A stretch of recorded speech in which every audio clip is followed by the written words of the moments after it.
नमस्कार, मैं हूं नवजोत रंधावा, आप देख रहे हैं गुड न्यूज टुडे। चलिए, अब खास मेहमान हमारे साथ जुड़ चुके हैं। गोल्ड में निवेश का गोल्डन समय क्या आ गया है, खास मेहमान से परिचय करा दे। Sumit Garg, founder and owner Daily Diamond से हमारे साथ मौजूद है। सुमित जी, मिनिमम को लेके अगर मैं चलूं, ठीक है, हम गोल्ड की बात तो करते ही हैं, मिनिमम 85 to 95 वो बता रहे हैं।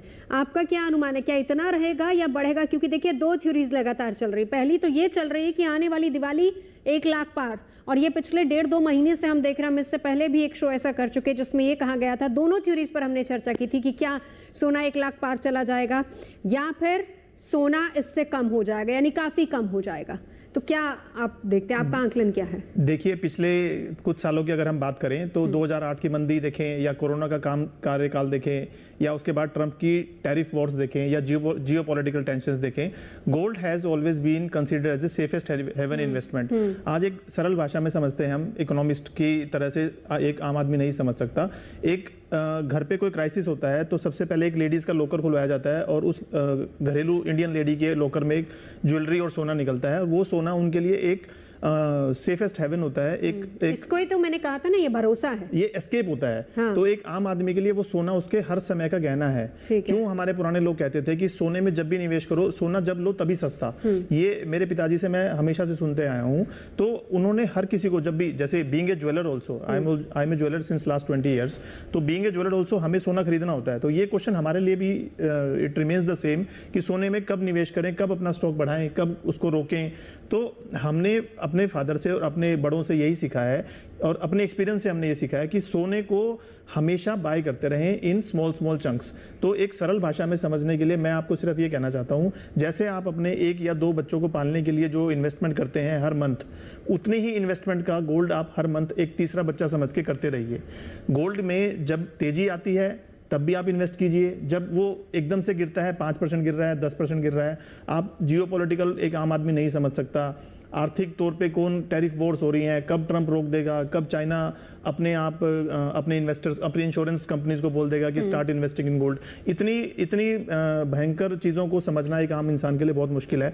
तो मेरी सजेशन है लोगों के लिए कि keep investing in gold, whatever the rate may be, you find the reason and the occasion। आपकी एनिवर्सरी है, आप गोल्ड लीजिए। आपके बच्चे का बर्थडे है, आप गोल्ड लीजिए। आपको महीने में कोई बोनस मिला है, आप गोल्ड लीजिए। तो अपना जो भी आपका पोर्टफोलियो है, रियल एस्टेट का है, म्यूचुअल फंड का है, गोल्ड ज्वेलरी का है, गोल्ड का है, तो आप उसको इक्वली डिवाइड करके रखिए और जब जहां ज़रूरत लगे आप उसको गोल्ड में हर समय इन्वेस्ट करते रहिए। नहीं तो आपको हर बढ़ते भाव में यही लगेगा कि मुझे मैं रह गया, फियर ऑफ मिसिंग आउट हो गया। तो इन सब चीज़ों से बचने के लिए सिंपल सजेशन, सरल भाषा में, keep investing in gold at all times. आज हमें लग रहा है कि दिवाली पे 1 लाख होगा या 2 लाख होगा।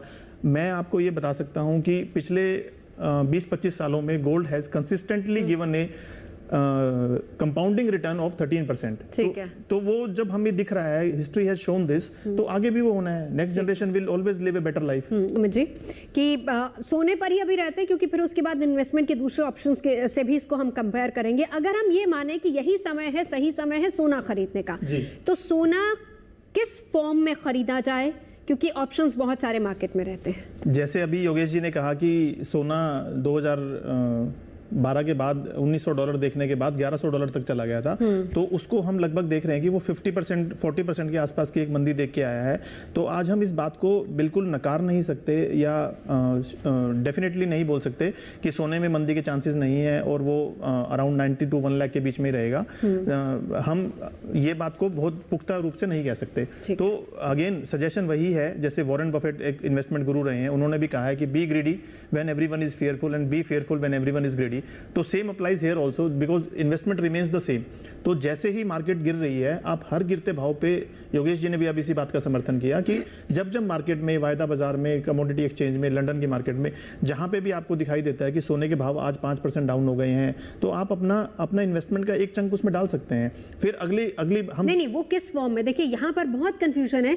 अगर हम यहाँ पे एक मिडिल क्लास की बात करते हैं, उन्हें ये नहीं समझ में आता कि हम सोना किस फॉर्म में खरीदे, क्योंकि डिजिटल ऑप्शंस भी मौजूद है, गोल्ड बॉन्ड्स भी मौजूद हैं, ज्वेलरी के ऑप्शंस लोगों के पास बहुत रहते हैं। उसके अलावा सोने के सिक्के लें या फिर हम 24 कैरेट पर जाए, 22 पर जाए, 18 पर जाएं। हर चीज के अपने फायदे और नुकसान हैं। अगर हम ETFs की और गोल्ड कॉइन्स की बात करें तो आप कोई भी चीज ले सकते हैं। ETFs को लेते हुए आपको GST को नहीं पे करना होता, तो वो एक एडिड एडवांटेज है, आपको 3% सस्ता पड़ता है।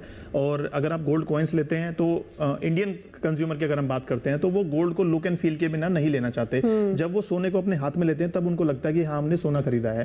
ETFs वो आपके एक इन्वेस्टमेंट टूल है, आपके बैंक में पैसे पड़े हैं या आपने उसको कन्वर्ट करके ETF में डाल दिए, तो आपको वो लुक एंड फील या वो प्रीशियसनेस फील नहीं होती कि that you have bought some gold. पहली बात। दूसरी बात, जब हम गोल्ड कॉइन्स के कंपैरिजन में ज्वेलरी की बात करते हैं तो वो एक अनदर एडिड एडवांटेज के साथ आता है कि आपने कुछ मेकिंग चार्जेस दिए, हो सकता है 5% दिए, हो सकता है 15% दिए, depending on the design of the jewellery, लेकिन उससे आपने अपने इन्वेस्टमेंट को भी सेव कर लिया और आपके घर की लेडीज भी खुश हैं, उनका सेट भी बन गया। So you are wearing a luxury, you are paying some making charges for wearing that luxury, और उसके स्थान पे आपकी इन्वेस्टमेंट भी हो गई। It is like you are buying a home for yourself, आपने प्रॉपर्टी में इन्वेस्ट भी कर दिया and you are living in that. चलिए, मैं तो आपका क्या इस पे टेक है?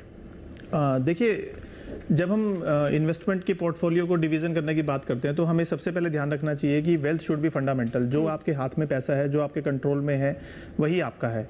अब आपने उसमें से रेशो कैसे डिसाइड करना है? There can be many instrument जिसमें आप इन्वेस्टमेंट कर रहे होंगे।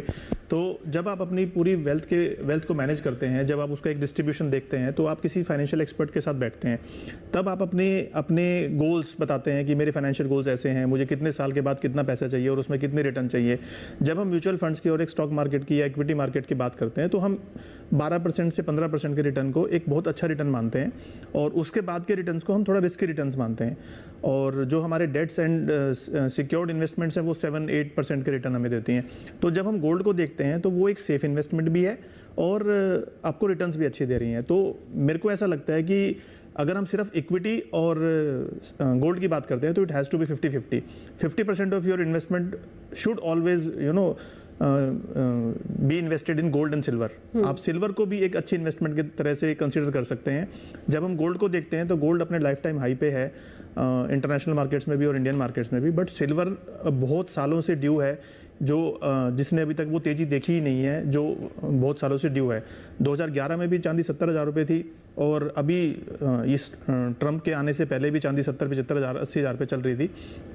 गोल्ड और सिल्वर ने दोनों ने एक साथ 20-20 हज़ार की तेज़ी देखी है, लेकिन सिल्वर में वो तेज़ी कोई मैटर नहीं करती जब हम गोल्ड के सामने उसको कंसीडर करते हैं। तो silver is still due to rise like anything. अब वो हो सकता है कभी भी होगा, कब उसका इवोल्यूशन होगा तो वो मैं नहीं कह सकता, बट आपके पोर्टफोलियो में सिल्वर का भी एक कंट्रीब्यूशन बहुत अच्छे लेवल पे होना चाहिए। यानी कि हम जिसको कहें कि मार्केट में भी आप पैसा लगा सकते हैं, आप गोल्ड और सिल्वर दोनों में इक्वली लगाएं। जी, सिल्वर को लेकर क्या भरोसा जताया जा सकता है सुमित जी?